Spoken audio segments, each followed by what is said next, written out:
First, Allah subhanahu wa ta'ala is telling us and telling Prophet Muhammad, if you do so hard, most people will not believe.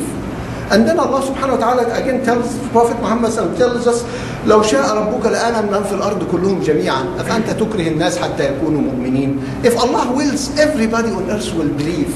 How could you try to force somebody to become a believer? لا إكراه في الدين. There is no forceful, you cannot force anybody to become a believer. We guide them, we show them the ayat. If Allah wanted them to believe, they will. Subhanallah.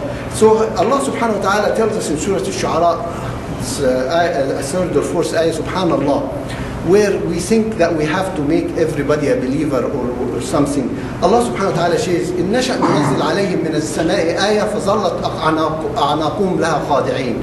If Allah wants, He will bring a miracle that will force them, all of them, force them through this miracle that they all become believer. But Allah subhanahu wa ta'ala gave us the choice. Allah subhanahu wa ta'ala guided us, here is the good and bad, and gave us the absolute choice. But if Allah wanted us, we would have all become believers just like. So here we learn from the Quran. We learn the Quran, we have a role to do a da'wah, but not the role to force anybody to become a believer. And finally, we'll go to the scene in Surah An-Naml, where Sulaiman alayhi salam had sent a letter to the queen of Saba to ask her to become a believer. So she says, قالت يا أيها الملأ افتوني في أمري ما كنت قاطعة أمرا حتى تشهدون. And this is a learn in democracy, a learn in what a leader have to do. She told them exactly what happened. Sulaiman had sent her a book in the name of Allah, and she said, come back, and he asked us to go back to him as believers. So the leader did not hide anything from his advisors or something. And then she told them, after she told them all the facts, give me advice. Advise me, I will not make a decision till you tell me. So again, the leader put all the facts in front of the advisors, and I don't make a decision till you tell me. So what do they say? قالوا نحن أولي قوة وأولي بأس شديد. They told her, we are very strong and we can have a lot of perseverance. We don't have to worry about Sulaiman. But let's look at the next part. وَالْأَمْرُ إِلَيْكِ فَانْظُرِ مَاذَا تُؤْمَرُونَ. But it's the final decision is yours. You decide. And this is very important. We have to leave up to the leader to make the final decision.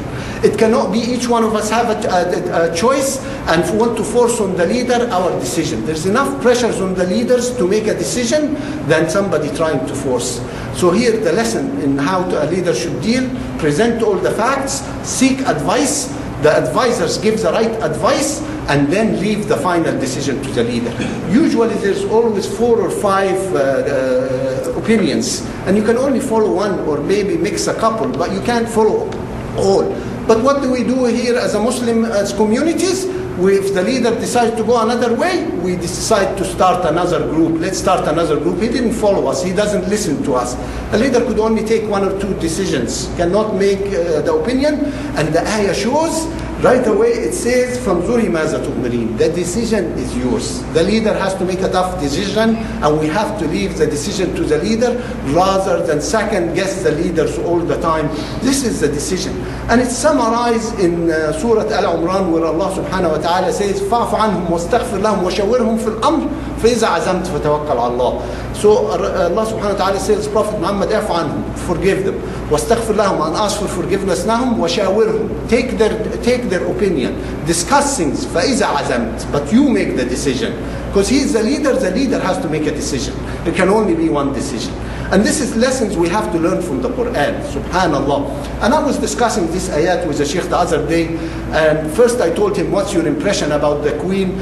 She said she's a tyrant because she wants to force her opinion. And I told him, look at the ayat. Where is she forcing her opinion? She took everybody's advice, and she has to. There can only be one decision, and it has to come from the leader, as tough as it is. We cannot leave it to everybody. So if we reflect on the Quran and live the ayat of the Quran and see how she presented the facts, we'll know this is the right way, how a leader should do with the advisors, and how the advisors give the right advice, but they have to understand it is the leader's decision. As we said in Surah Al-Imran, فَإِذَا عَزَمْتَ فَتَوَكَّلْ عَلَى اللَّهِ. When you make the decision, tawakkal Allah, rely on Allah, inshallah, to support, inshallah.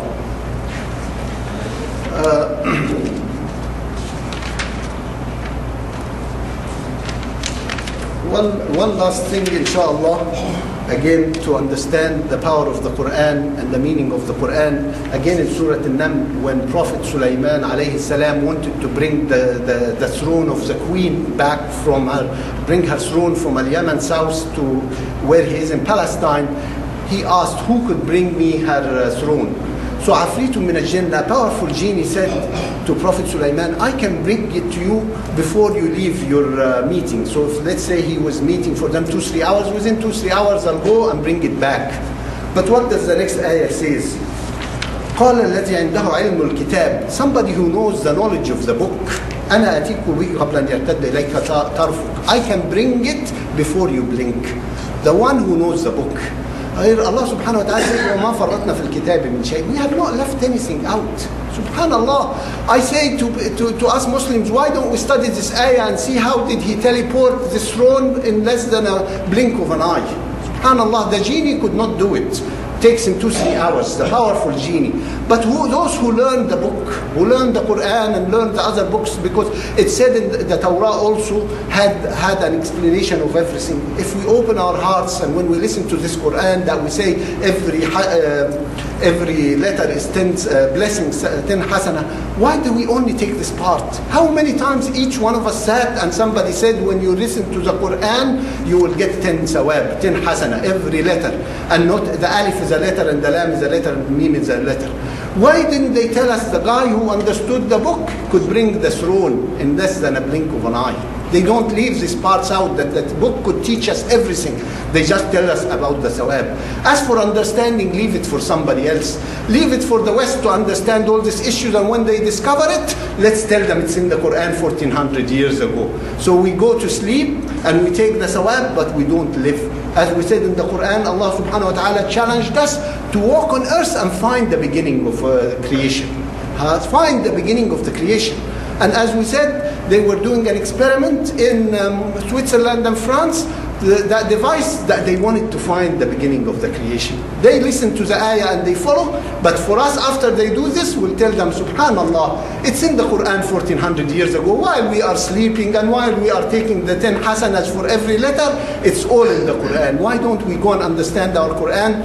Why don't, when we listen to it, listen to the lessons? There's so many lessons. Every ayah has a lesson for each and every one of us that we need, rather than just take it for the sawab. And yes, there is sawab in reading it, but there is much more for us than the sawab. Is all these wonderful lessons to learn, that we have the best life in this dunya and in the akhirah, inshallah.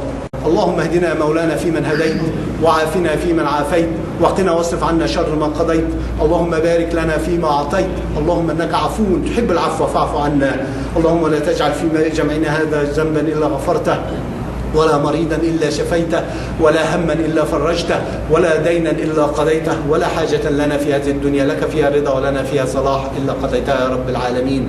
اللهم اغفر للمؤمنين والمؤمنات الأحياء منهم والأموات. اللهم اغفر لنا ولإخواننا الذين سبقونا بالإيمان ولا تجعل في قلوبنا غلا للذين آمنوا ربنا إنك رؤوف رحيم. ربنا اصرف عنا عذاب جهنم إن عذابها كان غراما إنها ساءت مستقرا ومقاما. ربنا هب لنا من أزواجنا وذرياتنا قرة أعين واجعلنا للمتقين إماما. عباد الله، إن الله يأمر بالعدل والإحسان وإيتاء ذي القربى وينهى عن الفحشاء والمنكر والبغي يعظكم لعلكم تذكرون. اذكروا الله يذكركم واستغفروه يغفر لكم وأقيموا الصلاة.